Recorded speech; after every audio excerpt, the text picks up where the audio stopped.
আপনারা জানেন যে 25 তারিখে আমাদের যে সাঁওতালি শিক্ষা আমাদের ইন্ডিয়ান সেকুলার ফ্রন্টের ছাত্র সংগঠন স্টুডেন্ট ফ্রন্টের পক্ষ থেকে যেখানে বিকাশ ভবন অভিযান ছিল যে শিক্ষার হাল ফেরানো এবং সাঁওতালি এডুকেশন বোর্ডের গঠনের দাবিতে, সেদিনের ঘটনাটা সবাই অবগত আছে।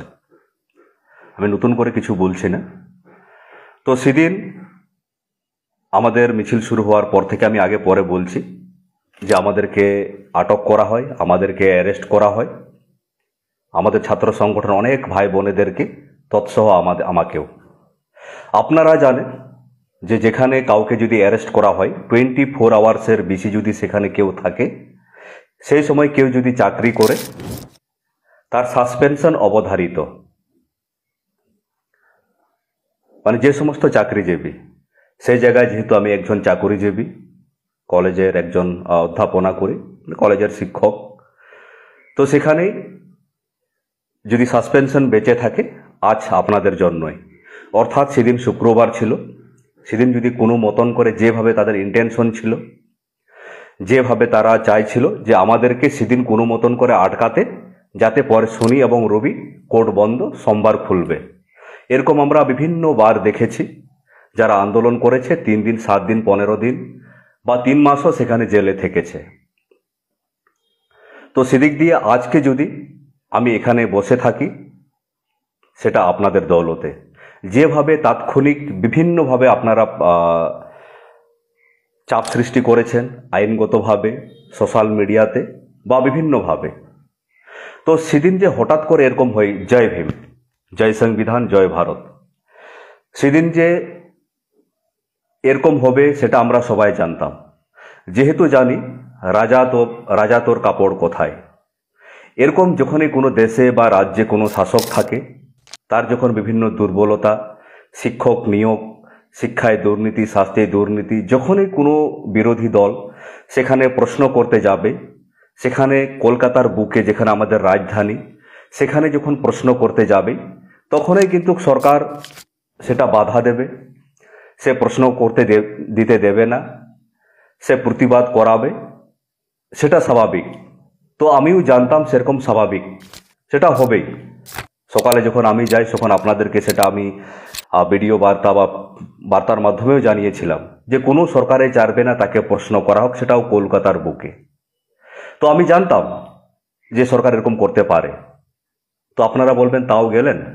অবশ্যই আপনারা জানেন যে আমাদের দেশ যখন পরাধীনতা ছিল ইংরেজের শাসনে, আমি একজন ইতিহাসের ছাত্র, আমি কলেজে ইতিহাস পড়াই এবং ইতিহাস আমার পড়তে ভালো লাগে, এবং সেই শুধু পড়া নয়, সেই ইতিহাসটাকে ভালো করে জেনে বুঝে এবং সেই আন্দোলনের বিভিন্ন প্রেক্ষাপট, গান্ধীজি, ভগৎ সিং, নেতাজি, রাসবিহারী বসু, চন্দ্রশেখর আজাদ বা যে সমস্ত বিভিন্ন ঐতিহাসিকগণ আছেন তারা কিভাবে আন্দোলন করেছেন, সেই সমস্ত আন্দোলন থেকে আমি শিক্ষার চেষ্টা করেছি। আপনারা দেখবেন সেই সময় আমাদের বিভিন্ন বিপ্লবী তারা কি করেছে, আন্দোলন করেছে, প্রয়োজন পড়লে তারা ফাঁসিল কাটে হাসতে হাসতে ঝুলে পড়েছে। আমার বলতে বলতে রোম খাড়া হয়ে গেছে। দেখুন, এই যে আরেকবার দেখিয়ে দিচ্ছি। আমি জানি একটু আমি একটু আবেগপ্রবণ। যখনই আমি আপনাদের কথা বা আমি যখন ইতিহাসের বিষয়গুলো দেখি, আপনারা দেখবেন সেই সময় বিভিন্ন বিপ্লবীদেরকে ফাঁসি দেওয়া হয়েছে, কিন্তু তারা হাসতে হাসতে সেই ফাঁসি তারা বরণ করেছে। কেন? দেশের জন্য, সমাজের জন্য। যে আমরা যদি সেখানে ফাঁসি কাটে ঝুলি বা আমরা যদি সেই কোর্টে বোম ছুড়ি, এটার আগুন চারদিকে, সমাজের চারদিকে ছড়িয়ে পড়বে। তাই হয়তো তারা ফাঁসি কাটে ঝুলেছে। বা এখনো আপনারা দেখবেন যারা আমাদের সেনাবাহিনী, army, navy, air force, BSF, paramilitary বা বিভিন্ন জায়গায় যারা যারা আছে, তারা দেশের জন্য লড়াই করে আত্মবলিদান দেয়। তারা এক পারও পিছপা হয় না। যে তাদের একটাই স্বপ্ন, দেশের জন্য, আমি তেরঙ্গাকে রক্ষা করার জন্য আমি যদি এখানে শহীদ হতে পারি, এটা আমার পক্ষে গর্বের, এবং দেশ আমাকে মনে রাখবে বা দেশ আমাকে শ্রদ্ধা করবে, তেরঙ্গা পতাকায় আমাকে মুড়বে, এটা আমার কাছে গর্বের। এটা কি করে সম্ভব হয়? যখন আমরা দেশকে ভালোবাসি, যখন আমরা সমাজকে ভালোবাসি, তখন এই জিনিসটা মানুষ করতে সক্ষম হয়। আপনি কাউকে 5 কোটি টাকা দিন, 10 কোটি টাকা দিন, বলুন বর্ডারে গিয়ে আপনি গুলি খান, খেতে পারবে না। বা ভারত স্বাধীনতার আগেও আমরা দেখেছি, কাউকে আপনি টাকা দিন যে আপনি ফাঁসিতে ঝুলুন, বম মারুন, ইংরেজের সাথে সরাসরি লড়াই করুন, পারবে না। সেই বীর বিপ্লবী তিলকা মাঝি থেকে সিধু কানু, চাঁদ ভৈরব, বিরসা মুন্ডা, পরবর্তীতে নেতাজি, ক্ষুদিরাম, যারা যারা লড়াই করেছে, দেশকে ভালোবেসেছে বলে বুক চিতিয়ে তারা সেখানে আত্মবলিদান করেছে, লড়াই করতে পেরেছে। এবং বর্তমানেও বিভিন্ন যারা সেনাবাহিনীতে চাকরি করে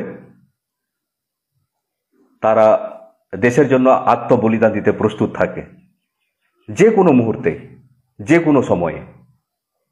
এবং আমরাও দেশের অধিকাংশ মানুষ, আমরাও কিন্তু সুযোগ পেলে, সময় পেলে আমরাও কিন্তু প্রস্তুত থাকি দেশের জন্য, সমাজের জন্য। আমাদের বাই বার্থ, বাই নেচার আমরা মানুষ, একে অপরে আমরা ভালো চাই, হয়তো বিভিন্নভাবে আমরা সেটাকে প্রকাশ করতে পারি না। তো এখনো আমিও সেইভাবে চেষ্টা করেছি। আমি জানতাম যে সেখানে গেলে পুলিশ অ্যারেস্ট করবে, সাসপেনশন হতে পারে, 6 মাস 1 বছর বরখাস্ত হতে পারে চাকরি থেকে, ডিসমিস না হোক, জানতাম। কিন্তু আমি জানতাম আমরা যদি এই মুহূর্তে সামাজিকভাবে লড়াই চলছে, বা সরকারকে সরকারের চোখে যদি চোখ না রাখতে পারি, ওনাকে যদি মুখের উপর আমরা প্রশ্ন করতে না পারি যে রাজা তোর কাপড় কোথায়, যে আমাদের এই অধিকার আছে, বা সেভাবে ছড়িয়ে পড়বে না। তার জন্য যদি আমাকে জেলে যেতে হয়, আমাকে যদি সাসপেন্ড নিতে হয়, সেটাও আমি রাজি ছিলাম। তো যাই হোক, ডাক্তার বাবাসাহেব আম্বেদকর বলেছিলেন যে আমাদের দেশ বিভিন্নভাবে, আগে আমাকে যদি জিজ্ঞাসা করা হয় আগে দেশ না আগে জাতি, উনি বলেছিলেন যে আগে আমার জাতি, তার অবশ্যই আমার দেশ, দেশের জন্য আমি প্রাণ দিব, বিসর্জন দিব, সব কিছুই করব। যেহেতু এই দেশেই, দেশ থাকা সত্ত্বেও প্রাচীন, মধ্য এবং আধুনিক যুগেও আমাদের সমাজের মানুষকে যুগে যুগে অত্যাচারিত হয়েছে। বহিঃশত্রু তো বটেই, অন্তঃশত্রু যারা আছে তাদের কাছেও জাতপাতের ভেদাভেদ এখনো বিভিন্ন জায়গায় দেখেছি আমরা, যে জাতপাত নিয়ে কিভাবে করা হয়। দেশ থাকার পরেও আমাকে নিজের মানুষের সাথেও, নিজেদের সমাজের মানুষের সাথে আমাদেরকে অত্যাচারিত হতে হয়। সেই জন্য বলেছিলেন আগে জাতি, তারপর রাজনীতি, তারপর দেশ। তো সেই দিনও বা আগেও আমি দেখেছি, আপনারা জানেন, আমি যখন ভারত জাকাত মাঝি পারগানা মহলের প্রথম জেলা সভাপতি নেই, দায়িত্ব গ্রহণ করি 2017-18 সালে, তখন কিন্তু আমি পুলিশে চাকরি করতাম। এই নিয়ে একদিন আলাদা বিষয় বানাবো। কোনো পুলিশ কিন্তু সংগঠনে আসতে পারে না, যদি কোনো আন্দোলনে যেতে পারে না। তারপর আমি দায়িত্ব কেন নিয়েছিলাম, যে মানুষকে এগোতে হবে, উত্তরবঙ্গ দক্ষিণবঙ্গকে এক জায়গায় একত্রিতভাবে নিয়ে আসতে হবে, আমাদের মতের আদান প্রদান করতে হবে, আমাদের আওয়াজ তুলতে হবে। তাতে আমার চাকরি যায় যাক,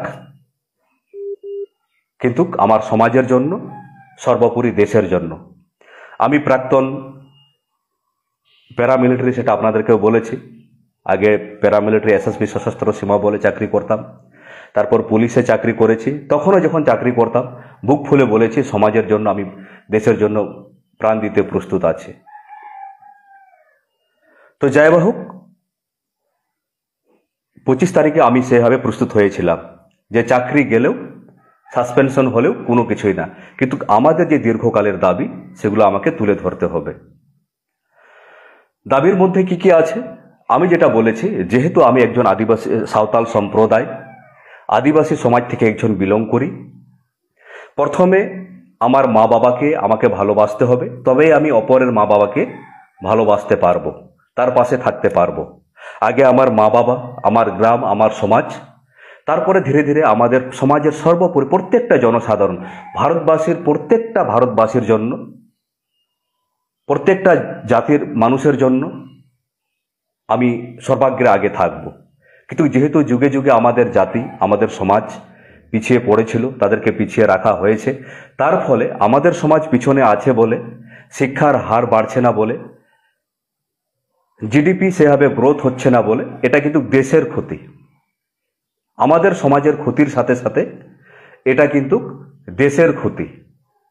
সেই জন্য আমি বারবার বলেছি, আগে আমার সমাজের মানুষকে যদি এগিয়ে নিয়ে আসি, তারা যদি উন্নতি হয়, রাজ্য এবং দেশের জিডিপি উন্নতি হবে। ওই জন্য বলেছি আগে জাতি, রাজনীতি, এটার উল্টো মিনিংটা যাতে না বেরোয়। তারপরে এখানে আমাদের দেশ প্রত্যেকটা, আমাদের হিন্দু, মুসলিম, শিখ, ইসাই, হাজার হাজার জাতি আছে, যে নানা ভাষা, নানা মত, নানা পরিধান, বিবিধের মাঝে দেখো মিলন মহান। তো এইভাবে আমরা এগোচ্ছি। তো তারপরেও সেদিনের ঘটনাটা বলি, যে আমি সেদিন বলেছিলাম, বা আমি বারবার আমরা প্রতিবাদ করছি, যে আপনারা দেখেছেন আমি লোকসভায় প্রার্থী হয়েছিলাম বা বিভিন্নভাবে প্রতিবাদ করেছি, এবং আমাদের তরফ থেকে বিধানসভাতে ফেক এসটি নিয়ে 2023-এর সালটা ঠিক মনে পড়ছে না, আমরা সেখানে আমাদের একমাত্র বিধায়ক সেখানে প্রশ্ন রেখেছিলেন যে একটা তদন্ত কমিশন গঠন, যারা এরকম চাকরি করছে তাদেরকে বর্জন, এবং এই তদন্ত কমিশন যাতে আগামী দিনে কাজ করবে। এবং 2023 সালের সেপ্টেম্বরে সেখানে তিনি প্রস্তাব রেখেছিলেন একটা সেপারেট সান্তালি এডুকেশন বোর্ড গঠন করা হোক বিধানসভায়। এবং তিনি আরও একটা প্রস্তাব রেখেছিলেন, এবং 2025-এর আমার তারিখটা ঠিক মনে পড়ছে না, যে আদিবাসী অধ্যুষিত এলাকা, তরাই ডুয়ার্স এবং জঙ্গলমহলে পঞ্চম তপশিল যাতে লাগু করা হয়।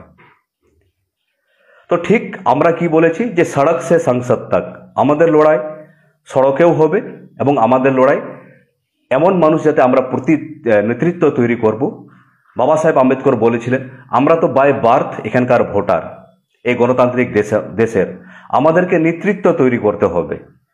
তো সেদিক দিয়ে আমরা আইএসএফ, ইন্ডিয়ান সেকুলার ফ্রন্ট যখন তৈরি হয়, সেখানে মুসলিম, এসসি, আদিবাসী, উচ্চ জাতি, বিভিন্ন জাতির মানুষের সামগ্রিকভাবে কি বলেছেন, যে সমাজ বদলের লড়াই, যে সিস্টেম বদলের লড়াই, এই নিয়ে আমরা বারবার বলেছি যে এটা একটি প্ল্যাটফর্ম, এখানে প্রত্যেকটি জাতির নিজের অভাব অভিযোগের কথা ধরে রাখতে পারবে, এবং তারা সবাইকে সর্বসম্মুখে সেটা তুলে ধরবে। সেটা আমরা যোগ্য নেতৃত্ব তৈরি করে তাদেরকে সড়কেও লড়াই করবে, তারা সেখানে আইনসভাও কথা বলবে। যেহেতু আমাদের একজন বিধায়ক আছেন, তিনি লড়াই করছেন সংসদে, আইনসভায় লড়াই করছেন, আমরা সড়কে লড়াই করছি। তো সেদিন আমাদের যেটা লড়াই ছিল 25 তারিখ, আমরা দীর্ঘ 1 মাস 2 মাস বা তার আগে থেকেই আমরা লড়াই করছিলাম, বিভিন্ন জায়গায় প্রচার পর্ব চলছিল যে আগামী 25 তারিখ আমাদের বিকাশ ভবন অভিযান আছে, এবং সরকারের কাছে যথারীতি যেগুলো প্রসেস থাকে, কার কাছে প্রেয়ার করা, কোথায় কোথায় অনুমোদন নেওয়া, সব কিছুই নেওয়া হয়েছিল বা দেওয়া হয়েছে, তারা দেয়নি, হয়তো দেবেও না। আমরা সাঁওতালি যেহেতু ভোট চেয়েছি, সেখানে আমরা সেপারেটলি আমাদের সাঁওতালি অলচিকি হরপে স্টুডেন্ট ফ্রন্টের পেজ থেকে বা বিভিন্ন জায়গায় আমরা সেই প্রচারটা আমরা রেখেছি, যে আগামী 25 তারিখ আমরা বিকাশ ভবন অভিযান রেখেছি, সমাজের প্রত্যেকটা দরদি মানুষ আপনারা সেখানে পার্টিসিপেট করতে পারেন। ছাত্র সমাজ সেখানে আন্দোলন করছে, আমরা যারা আছি আমরা সেখানে সাপোর্ট করব, সংহতি দেব, আমাদের নেতৃত্বকেও বানাতে হবে, ভবিষ্যৎ হচ্ছে আমাদের ছাত্র সমাজ। তো সেদিন আমরা সেখানে জড়ো সমাবেত হয়েছিলাম। প্রচণ্ড বৃষ্টি, কলকাতায় প্রচণ্ড বৃষ্টি পড়ছিল, তার মধ্যেও কয়েকশো ছাত্রছাত্রী সেখানে সমবেত হয়েছিলেন। করুণাময়ীতে যখন আমরা জমায়েত হই, যেভাবে গর্জে উঠছিল সেদিন, শুধু কলকাতার বুকে, আপনারা হয়তো অনেক ভিডিও পাননি, সেখানে বিভিন্ন দাবি দাওয়ার মধ্যে 1, 2, 3 নম্বরে তৃতীয় নম্বর দাবি দেওয়া ছিল যে সাঁওতালি এডুকেশন বোর্ড গঠন এবং শিক্ষার হাল ফেরানো। আমাদের শিক্ষার হাল ফেরানো বলতে কি কি দেওয়া ছিল আপনারা জানেন। এই সরকার আসার পর 2014-তে লাস্ট এসএসসি হয়েছে, তারপর কোনো এসএসসি হয়নি, অর্থাৎ প্রায় 9-10 বছর হতে চললো সেখানে কোনো এসএসসি হচ্ছে না। যে আমরা চাইছিলাম যে বিশেষ করে যেসব প্রথম স্কুল বন্ধ হচ্ছে, কি শিক্ষকের অভাবে, ছাত্রের অভাবে, এক জায়গায় যদি সঠিকভাবে একটা পরিকাঠামো যদি ঠিক না থাকে, সেখানে অটোমেটিক সেখানে সিস্টেমটা কোলাপস করে যাবে। যদি নিয়োগ না হয়, অনেকেই পড়াশোনায় ছাড় হয়ে যাবে, বিএড কলেজে ভর্তি হবে না, অনেকে বাইরে কাজ করতে যাবে, সেখানে একটি স্কুলে সায়েন্সের শিক্ষক পাওয়া যাবে না, কমার্সের শিক্ষক পাওয়া যাবে না, তার ফলে সেখানে ছাত্রছাত্রী ভর্তি হওয়া ছেড়ে দেবে, তারা বাধ্য হয়ে প্রাইভেট স্কুলে যাবে। এবং আপনারা যদি লক্ষ্য করেন, বিশেষ করে যে সমস্ত এলাকাগুলিতে, প্রত্যন্ত এলাকাগুলিতে, বিশেষ করে আদিবাসীদের বাস, যেখানে পিছিয়ে পড়া বর্গ মানুষের বাস, সেই সমস্ত এলাকাগুলিতেই এই স্কুলগুলি বন্ধ হচ্ছে। জঙ্গল দেখবেন সবচেয়ে বেশি জঙ্গলমহলে স্কুল বন্ধ হচ্ছে। সবচেয়ে বেশি দেখবেন প্রত্যন্ত এলাকাগুলোতে, এদিকে তরাই ডুয়ার্সের স্কুল বন্ধ হচ্ছে প্রাইমারি থেকে উচ্চ মাধ্যমিক স্তরে। তো আমাদের অন্যতম দাবি কি ছিল, যে সঠিকভাবে পরিকাঠামো গড়ে তুলে বছর বছর এসএসসি নিয়োগ করা এবং স্কুলের পরিকাঠামো উন্নয়ন করা। এখানে স্কুলের ইনফ্রাস্ট্রাকচার থেকে হোস্টেল আছে, এখানে হোস্টেলের নন টিচিং যে স্টাফ থাকে, হোস্টেলের যারা নন কর্মচারী থাকে, অনেক জায়গায় আমরা দেখেছি যারা শিক্ষক আছে নন কর্মচারী, তারা পড়াশোনা ছেড়ে তারা হোস্টেলের কাজ করছে, তারা বাজার করছে, তারা খাওয়া দাওয়া করাচ্ছে। অর্থাৎ একটা সিস্টেমকে পরিচালিত করতে গেলে শিক্ষক লাগবে, নন টিচিং স্টাফ লাগবে। দেখবেন অনেক স্কুলে নন টিচিং স্টাফেই নেই। আমাদের দাবি ছিল পরিকাঠামো উন্নয়ন করে বছর বছর এসএসসি নিয়োগ, এবং যে সমস্ত স্কুলগুলিতে শিক্ষক নেই সেখানে স্কুলে শিক্ষক পাঠানো। এবং সরকার চাইলে আগে বছর বছর এসএসসি হতো, এখন টেকনোলজি এসেছে, ওএমআর সিটে পরীক্ষা হয়, এখন তো বছরে সরকার চাইলে যে কিছুই নিতে পারে। আমরা যখন ফর্ম ফিল আপ করি অনেকেই 1000 টাকা দিতে হয়, 500 টাকা দিতে হয়। অর্থাৎ 10 লক্ষ যদি কেউ আবেদন করে, আপনি 1000 টাকা দিয়ে গুণ কত কোটি টাকা হচ্ছে। অর্থাৎ সরকার যদি চাইলে বছরে বছরে সেখানে এসএসসি নিতে পারে, বছরে বছরে না হলেও 2 বছরে অন্তত। আমি চাইবো বছরে বছরে যাতে এসএসসি হয়, এটা আমরা দল থেকে চাইছি। তাহলে এই যে যারা গরিব ঘরের ছেলেবেলে আমরা পড়াশোনা করছি, যে এইবার পেলাম না পরের বার চেষ্টা করবো, পরের বার পেলাম না পরের বার চেষ্টা করব, আমাকে কষ্ট করে আমি বিএড করব। এবার দেখবেন বিএডে ছাত্র নেই, ভর্তি হচ্ছে না, কেন? এসএসসি হচ্ছে না। অর্থাৎ একটা সিস্টেম যদি খিলাপ করে যায়, পুরো সিস্টেমটাই ছাত্রছাত্রীর পড়াশোনার আগ্রহ কমে। অর্থাৎ আমরা কি বলেছি, আমরা ক্ষমতা দখলের রাজনীতি করার জন্য আসছি না, আমরা সিস্টেম বদলের রাজনীতি করার জন্য এসেছি। এবং সিস্টেম যে রাজনৈতিক যতই পরিবর্তন হোক সেখানে আপনারা এগোতে পারবে না। তো ওই দিক দিয়ে সেদিন আমরা কি ছিল, যে সাঁওতালি এডুকেশন বোর্ড, আপনারা জানেন যে এখানে সাঁওতালি আমরা আছি, সংবিধানে 8ম তপশিলে পেয়েছি। এবং অনেকেই জিজ্ঞাসা করছেন ল্যাঙ্গুয়েস্টিকভাবে আমরা সেন্ট্রাল গভর্নমেন্ট থেকে, আপনারা এটা নিয়ে আলাদা ভিডিও বানাবো আমি আদিবাসী সমাজের জন্য, আমরা সেখানে ল্যাঙ্গুয়েস্টিকভাবে আমাদের কেন্দ্র সরকারের আমাদের এটা প্রিন্সিপাল সেক্রেটারি থেকে একটা লিস্ট দেওয়া আছে। 2014 সালে রাজ্য সরকার তথ্য সংস্কৃতি দপ্তরকে চিঠি করে প্রত্যেকটি রাজ্য থেকে চেয়েছে যে কোথায় কোথায় 10%-এর বেশি আদিবাসী আছে, সাঁওতাল আছে যারা কথা বলে, সেখানে অফিসিয়ালভাবে সেটাকে ব্যবহার করা যাবে। সেটা আমরা অনেকেই খোঁজ নেইনি, কিন্তু রাজ্য সরকার সেটা এখনো 2014-তে চিঠি করেছে, এখনো সেখানে প্রস্তাব বা রিপোর্ট দেয়নি। অনেকে বলবেন ঝাড়খণ্ডে হয়নি, উড়িষ্যায় হয়নি। হ্যাঁ, আমাদের বাংলা কিন্তু সবসময় প্রথমে দিয়েছে। বাংলা আজ যা ভেবেছে অন্যান্য রাজ্যে তাই ভেবেছে। আমরা যখন প্রথম 2009 সালে এখানে প্রাইমারি শুরু করি, অনেকেই বলেছিল যে ঝাড়খণ্ডে শুরু হয়নি, উড়িষ্যায় শুরু হয়নি, এখানে কি করে শুরু হবে? এখানে শুরু হয়েছে। আমরা যখন এখানে বিএড এবং পিএইচডি শুরু করতে চলেছি, অনেকেই বলছে ওখানে শুরু হয়নি, অমুক শুরু হয়নি, এখানে কি করে হবে? আমরা শেখা নয়, আমরা সংবিধানে কি আছে এখানে যদি শুরু হয় ওখানেও হবে। তো আমরা আইএসএফের পক্ষ থেকেও হোক বা আপনারা সামাজিকভাবেও হোক, আমরা আগামীতে ঝাড়খণ্ডেও কথা বলছি, আমাদের রাজ্য কমিটি আছে, আমরা উড়িষ্যাতেও কথা বলবো। এবং আমি চাইবো আমাদের যারা সামাজিক সংগঠন আছে আপনারাও আপনাদের মতন আওয়াজ তুলুন। এই লড়াই শুধু রাজনীতি হচ্ছে একটা পার্ট একটা সংবিধানের, আর সমাজ হচ্ছে সবচেয়ে বড়। সমাজ যেরকম নেতৃত্ব তেরকম। এই সমাজের গঠন পরিকাঠামো যদি ভালো হয়, এখান থেকে ভালো ডাক্তার বেরোবে, এখান থেকে ভালো ইঞ্জিনিয়ার বেরোবে, এখান থেকে ভালো মানুষ তৈরি হবে, এখান থেকে ভালো ব্যবসায়ী তৈরি হবে, এখান থেকে ভালো নেতৃত্ব তৈরি হবে। তো আমরা আগেও বলেছি যে রাজনীতি একটা পার্ট, রাজনীতি থেকে সমাজনীতির জন্ম হয় না, সমাজনীতি থেকেই সবকিছু তৈরি হয়। তো আমরা বারবার কি বলেছি যে সিস্টেম বদলে লড়াই, সমাজ বদলে লড়াই। রাজনীতি একটা পার্ট, কোনো দলে চাইবে না মানুষ শিক্ষিত হোক, তার দাবি আওয়াজ তুলুক, তার অধিকার জানুক। তো সেদিক দিয়ে আমরা চাইছি কি যে আমরা সমাজের পরিবর্তন হোক, সমাজ রাজনীতিকে পরিবর্তন করুক, সেখানে দুর্নীতিবাজ শিক্ষিত মানুষরা এগিয়ে আসুক। আইএসএফ যখন তৈরি হয় সেখানে একটা নেতৃত্ব নিয়ে তৈরি হয়েছিল। এখানেও সংবিধানে আমাদের যে সমস্ত কথা আছে এবং প্রত্যেকটা সম্প্রদায় থেকে নেতৃত্ব তৈরি হোক। আমরা ভোটার, প্রত্যেকটা মানুষ বাই বার্থ আমরা এখানকার ভোটার। তো সেদিন যে নেতৃত্ব যে তৈরি আসছে, যে বারবার বলেছে যে শিক্ষা হলো বাঘের দুধ, যত খাবে যত পড়বে তত গর্জাবে। সেদিন যে সমস্ত ভাই বোনদেরকে দেখেছিলাম সেখানে, আবার আমার জানি না কেন আমি খুব আবেগপ্রবণ, কথা বলতে বলতে রোম খাড়া হয়ে যায়। আপনারা বলছেন আইএসএফ এর সেখানে মুদ্রা বা নিজের ফায়দার জন্য। আমি বলছি আইএসএফ এর যে পার্টির যে সংবিধান আছে, আপনাদের যদি কারো লাগে আপনাদেরকে দেব। সেই সংবিধানের জল জঙ্গল জমিনের অধিকার এবং সাঁওতালি এডুকেশন বোর্ডের কথাও লেখা আছে। আপনারা যদি কেউ চান আপনাদেরকে বইটা দেব। এবং সেদিন আন্দোলন আগে থেকে আমরা প্রচার করছিলাম সাঁওতালিতে বিভিন্নভাবে, এবং যে ভাইয়েরা ওই ভিডিওগুলো যদি আমি পাই, যেভাবে শিক্ষার হাল ফেরানোর দাবির সাথে সাথে সাঁওতালি এডুকেশন বোর্ডের দাবিতেও যেভাবে তারা বুক চিতিয়ে লড়াই করছিল, স্লোগান রাখছিল, যদি আপনারা থাকতেন আপনাদেরকে বলছে আপনাদের গর্ব হতো। যে তারা কোনো ইস্যুর জন্য নয়, আমরা কি বলেছি, শুধু নিজের লাভের জন্য নয়, ইস্যুর জন্য নয়, অরিজিনাল দাবি।